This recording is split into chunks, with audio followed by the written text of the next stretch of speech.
Okay. All right. Hey, Matt Galogly here. And what we're going to talk, I'm going to share with you a story today about someone that really positively impacted me and encouraged me to go ahead and move forward. And hopefully you have somebody like this in your life, or you can be this to someone in their life as well. So I want to tell you the story about a guy named Raman Patel.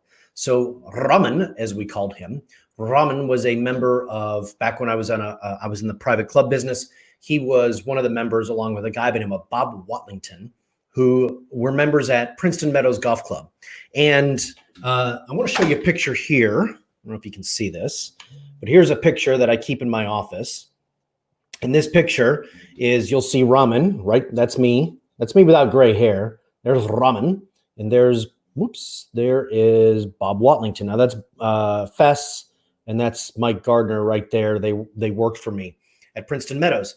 And this is at Augusta National on the 12th hole. That is on the Wednesday of the Masters. And we were there for the practice round.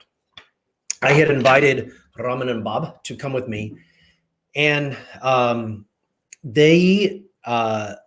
Raman spent the entire Wednesday walking around Augusta National, convincing me that I needed to start my own business. Now, mind you, I had only been running Princeton Meadows for about, 2 months or something like that. And so Raman spent this entire time, actually, no, I'm sorry, I had already been there for a year. And I had been transferred around. I'd been transferred around a couple of times. And so you'll see in the shirt, I've got the University Club. I was in the middle of building one of my golf course in Baton Rouge. And so Raman spent the entire time walking me around the golf course at Augusta National, telling me I had to start my very own business. And what he did was, Raman at that time was about 55 years old, and he's this really strong, stocky guy. His story is he came to this country with a couple $100 in his pocket, wound up becoming a major perfumer, and he wound up owning a company called Custom Essence that to this day I think makes the compound for Polo Cologne and things of that nature. So he was the true self-made man along with Bob Wattlington. And the two of these guys took me, and especially Raman, and he kept telling me, he goes, Matt, you're too talented. You're too talented. You have to start your own company. You have to do it. You have to go out there and do this. He goes, it doesn't matter if you fail. You can go back to the golf business. It'll always be there. He said, but you have to go out. You have to give it a try. And I remember we were at the par 3 golf course, and we were at the par 3 tournament, which is hosted on Wednesday at Augusta National. And he's standing behind one of the tees as we're watching the guys go by, and everybody's listening. He goes, Matt, you've got to try. You've got to try. Really, really loud. And what happened was, the idea that I came up with Raman that day never got off the ground. All right. That's the big lesson. Okay. Is that idea never, ever got off the ground. I had this idea that I was going to create, with his help, I was going to create fragrances and perfumes for fraternities and sororities, and they were going to have their own perfume and all of that. Never really got off the ground. I wasn't really passionate about it. But that idea led me to the idea that I could buy the club that I was running, the University Club of Baton Rouge, which that didn't work, which then led me to buying and selling pre-foreclosure real estate, which did work, which then led me to coaching 3,000 investors nationwide, which did work, which led to this, which led to that, which led to this, which led to that. And the lesson that I want you to get, and I keep this picture in my office, okay? This picture has been with me everywhere, and it's always prominently displayed in my office. And the reason why is it reminds me that it's not the act of the idea.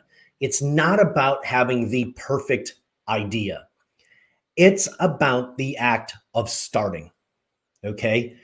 It's about the act of starting to go after this dream as a doctor, to own your own medical practice, to start a cash-based practice. It didn't matter that I didn't know what I was doing. It's the fact that I started. And so Raman and I hatched this idea about doing this perfume for fraternities and sororities. And he goes, just go down the path, Matt. Just go down the path. And he put me in contact with this guy who kind of helped me. And I realized very quickly it's not what I wanted to do. But guess what? It led to something else. It led to something else. I think too many people want everything to be perfect and right before they start. They want all the conditions to be right. They want the economy to be right. They want They want everything to line up perfectly. And I'm here to tell you, it never lines up perfectly, ever. In fact, this process of owning your own company, and I've been doing this since, so it's 2020 right now. I've been doing this since this picture was taken probably in 1998, I think. Yeah, 1998, 97 or 98. I've been doing this for well over 20 years, for 22 years. It's never gone according to plan.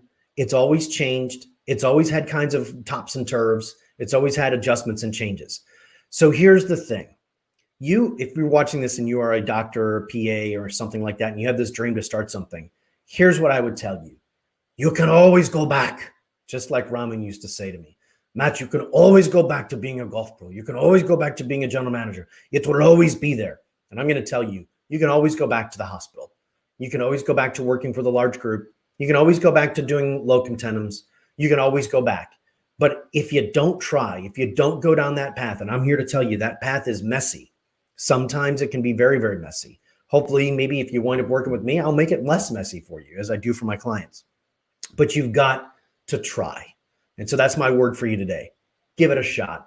What do you have to lose? All right. You can always go back. You can always go back to working for the big hospital. You can always go back to working for the large group. You can always go back to whatever you were doing at this time. But the reality is that once you start this path, you're going to realize it's a heck of a lot better than working for somebody else. All right. That's what I have for you today. Y'all have a great day. Thanks.